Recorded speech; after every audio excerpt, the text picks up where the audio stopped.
Good afternoon, I'm Kelsey Tehan. And I'm Kim Leadholm. Here's what's coming up on today's Badger Report. First, a look at what's causing strain on hospitals across the state. We'll see how UW-Madison and the NFL are teaming up to develop mouth guards that prevent injuries. And we'll learn how a UW-Madison club is teaching life lessons through a centuries-old sport. COVID cases and hospitalizations are rapidly rising across the state post-Thanksgiving, and hospitals are struggling to keep up. In some areas, there's no room for patients, and the hospitals that have open beds are filling quickly. That's right, Kelsey. Governor Evers says the Federal Emergency Management Agency will be in Wisconsin in a few weeks after 270 state healthcare facilities requested staffing help. Hospitals admittedly are stretched thin, and they're doing everything they can to keep the focus on their community and provide the care that their patients need. We're not hitting the snooze button anymore on the current state of hospital capacity in Wisconsin. Like, the alarm is going off. The hospitalizations for COVID patients has gone up. It's not at the same level as it was last fall, but our hospitals are more full to start with sicker patients. Hospitals are more full. According to the Wisconsin Hospital Association, there are only 37 ICU beds available in Wisconsin. In the northwest and western regions of the state, there are no ICU beds available. Yeah, we are seeing incredible amounts of patients not only in the hospital but waiting to get in and waiting to get into the system of care with us within UW, and there's a wait list every day. But we have been filling every bed that we have the ability to staff. We have been filling those. The COVID-19 pandemic and the effects the pandemic is having on the community is the leading cause of hospital strain and capacity limits. But there's another factor at work, or not at work, a shortage of healthcare workers. Staff shortages was something that existed in Wisconsin, really nationwide in healthcare prior to the pandemic, and it has been exacerbated undoubtedly by the pandemic. There's also national staffing shortages for specific types of healthcare workers, which further challenges us. So right now, it is challenging as a health system to operate your hospital in a way where you can take care of the most number of patients possible. Will this get better anytime soon? It's not clear right now. Leach says as we approach the winter months, the combination of the flu season and the COVID-19 pandemic makes anticipating changes hard. Kim, did anyone recommend how the public can help the burden on hospitals? Yes, Kelsey. Everyone I spoke to in the story said one thing: COVID vaccinations are the strongest and most effective way to protect yourself and your community. Thanks, Kim. In related news, the new Omicron variant has now been detected in 21 states in the U.S., including Wisconsin and Minnesota. More than 10 of those local cases have been linked to a recent wedding in Milwaukee County. Wisconsin Republicans have called for the removal of a Milwaukee County's top prosecutor. That after his office had previously recommended a $1,000 bail for Waukesha parade attack suspect Daryl Brooks Jr. Brooks posted bail just 5 days before the attack after being charged weeks earlier with 3 misdemeanors, including domestic violence battery and disorderly conduct. He will be back in court for the Milwaukee cases December 20th. Following the Waukesha parade attack, the city of Sun Prairie honored the community at their own holiday parade. The Badger Report's Ryan Wollersheim has the story. The original first fire truck for Sun Prairie Fire. Sun Prairie's annual Fire and Lights Parade was back this past weekend after a year off during the COVID-19 pandemic, though this year's celebration came with a more serious tone. The parade took a moment of silence as one of many tributes to victims of the Waukesha parade tragedy. Sun Prairie community and diversity strategist Jay King said this year's parade was about both celebration and support. What we're all hoping to see is just people come together and, support people that they may not know. They may not have a connection to Waukesha, but they still want to support others. And they also want to come out because it's the holiday season. Sun Prairie also added 3 message boards where parade goers could show support for Waukesha's first responders, community members, and healthcare workers. While the effects of the Waukesha parade tragedy can be seen through messages of support, departments across Sun Prairie's first responder divisions and beyond work behind the scenes to ensure the safety and holiday spirit of their own Christmas parade. Well, this is a team effort between fire, police, EMS, and Public Works to put this thing together and have safety implemented throughout the whole city. Chief Garrison also said the city doubled its police and fire presence for this year's parade. Police Lieutenant Ryan Cox said that Sun Prairie has spent years actively developing an emergency action plan, long before such a public safety threat hit so close to home. We look at these events, both local, statewide, countrywide, and worldwide, for us to be able to be prepared. So we do not stay ignorant to them whatsoever. With public safety on the minds of first responder departments across the state, Sun Prairies remain ready to answer the call. For the Badger Report, I'm Ryan Wollersheim. Thanks, Ryan. Charges have been filed against a La Follette high school student after he was caught at school with a loaded gun last Thursday. 18-year-old Marquand Webb appeared in court Monday, where he was charged with possession of a firearm on school grounds, possession of a firearm by an agitated delinquent, felony bail jumping, resisting an officer, and 2 counts of misdemeanor bail jumping. His cash bond is set at $20,000. Coming up next, we'll hear what a local mosque has been doing to help its neighbors since the beginning of the COVID-19 pandemic. And we'll look at a cutting-edge construction project on UW's campus. After breaking ground in June, the expansion of the UW Veterinary School is well underway. With over $53 million in donations, the school will improve instruction space for students and expand labs for studying animal and human diseases. The expansion will also increase and modernize infectious disease research space. Personally, I'm very excited about the expansion because I think it means that it's raising the quality of patient care that we can provide to owners, and it's also raising the educational opportunities that we can give to students. Not only will the expansion improve the conditions for students and research, but also the animal hospital and its patients. UW's small hospital is set to be doubled and the large animal hospital enhanced. But looking forward to what we're going to get when we come out on the other side of this with great facilities, a great place to work, being able to be, cutting edge at every level of the same. The enterprise is projected to be completed in 2023 and renovation of the existing building by late 2024. The vet school isn't the only construction going on at UW-Madison.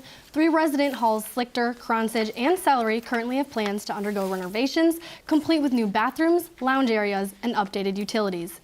A redevelopment study for Library Mall is also in the works, with goals to expand public gathering space with new paving and passive recreation lawn areas.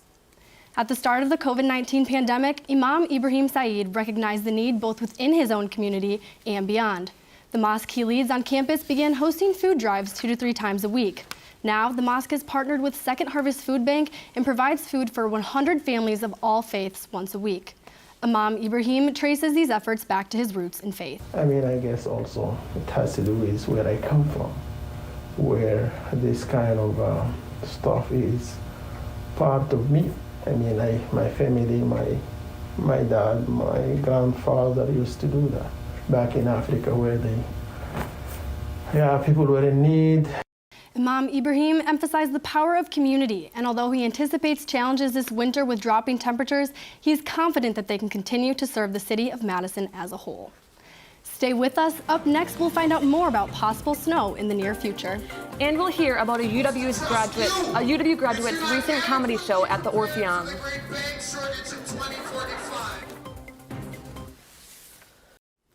You may know one Midwesterner from his time here at UW, but this comedian is cracking jokes left and right, from Manitowoc to Madison and everywhere in between. The Badger Report's Gabby Vinnick has more. Oh, and I can tell by that response, you're not going to like this next punch. But the people who came back to see the comedian and UW alumnus Charlie Behrens did like his show at the Orpheum on Saturday night. Relatable, funny, Wisconsin native. Having grown up in the Midwest, Wisconsin humor hits really close to home, and it's one of those, it's so accurate, it's funny, and I cannot wait for tonight.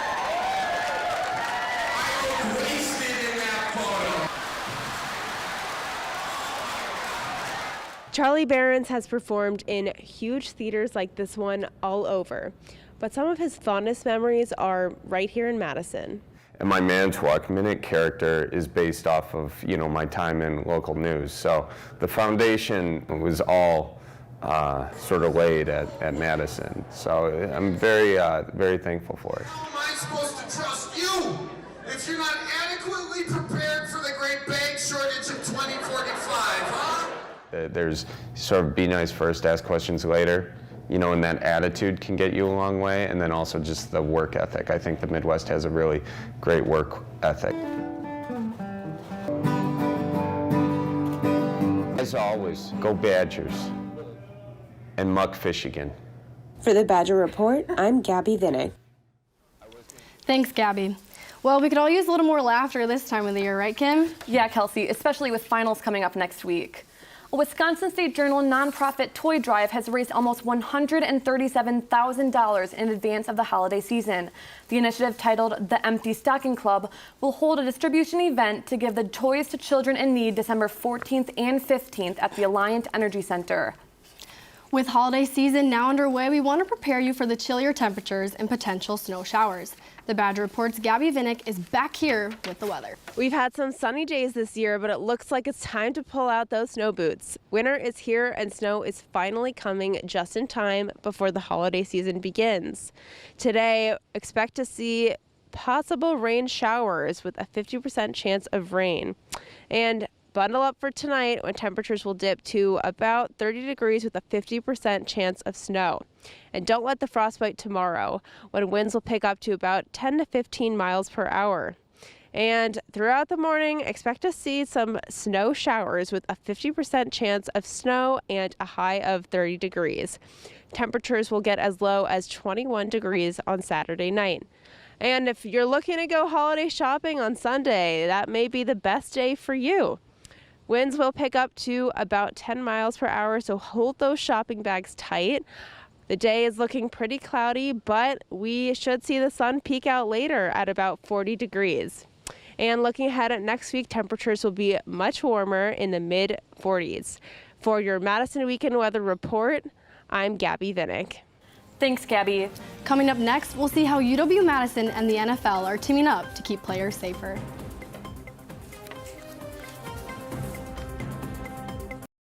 It was a busy week in the sports world in Madison and across the state of Wisconsin. You got that right, Kim. Let's go to Miriam Jabber in sports. Fourth seed Wisconsin volleyball danced their way to the round of Sweet 16 after dominating the opening weekend of the 2021 NCAA tournament.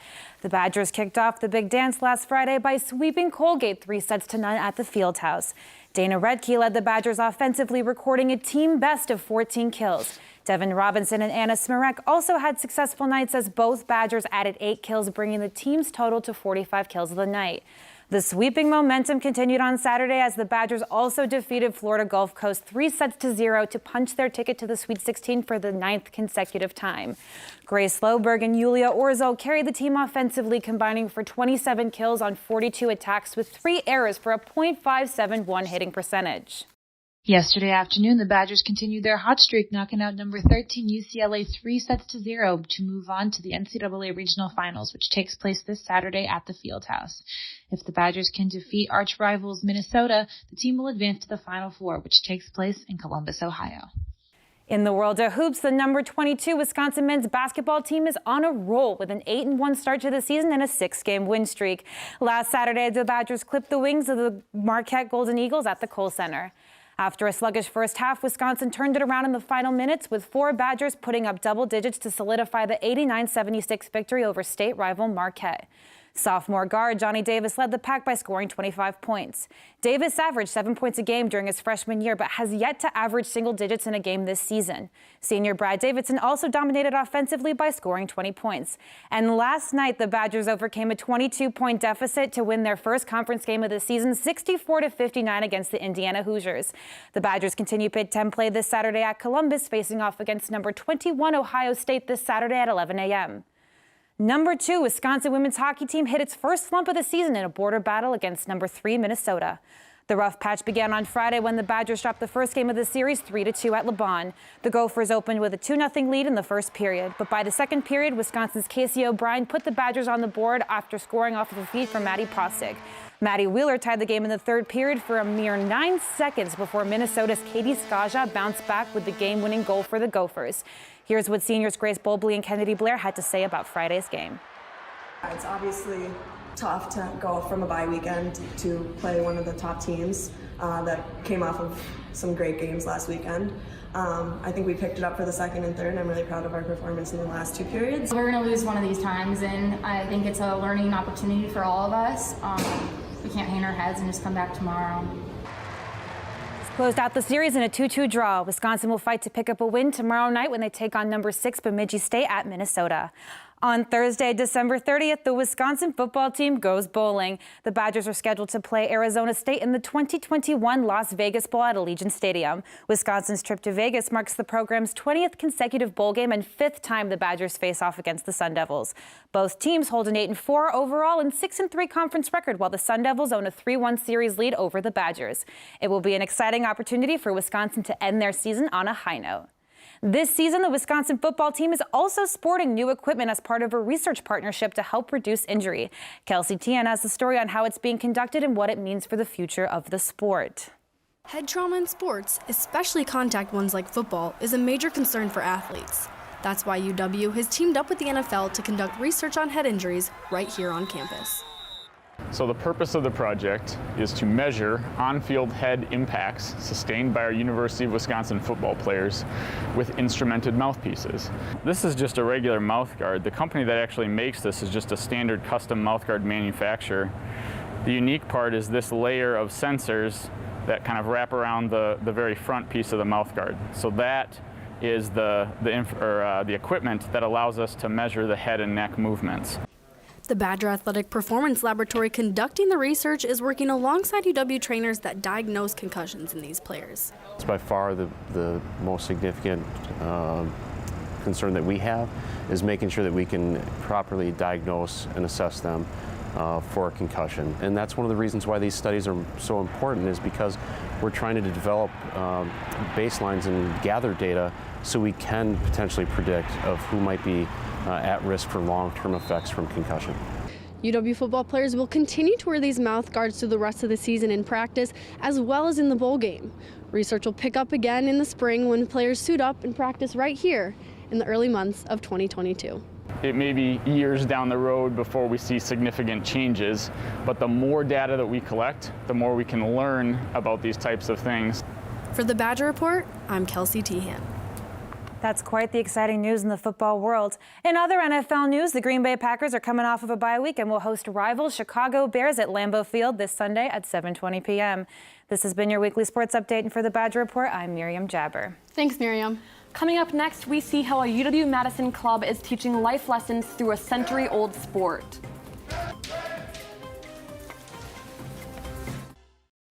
One UW-Madison student organization practices a martial art where they fight each other with swords. The primary purpose, though, isn't self-defense. Jerome Barnett unsheaths their story.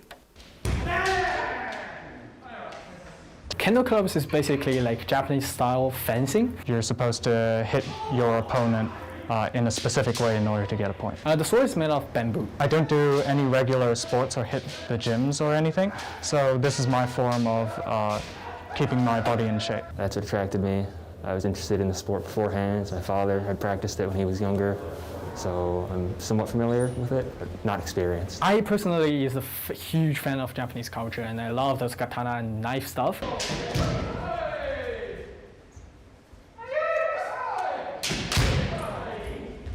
It's about katana. It's about using bamboo sword to hit each other. I was like, hey, this is my stuff. I'm gonna join that. You show a level of respect for your peers, and I think that you can extrapolate that to real life as well. And you know, it's useful in that regard. Kendo trained me to be more reserved. I think this is the most important part of Kendo.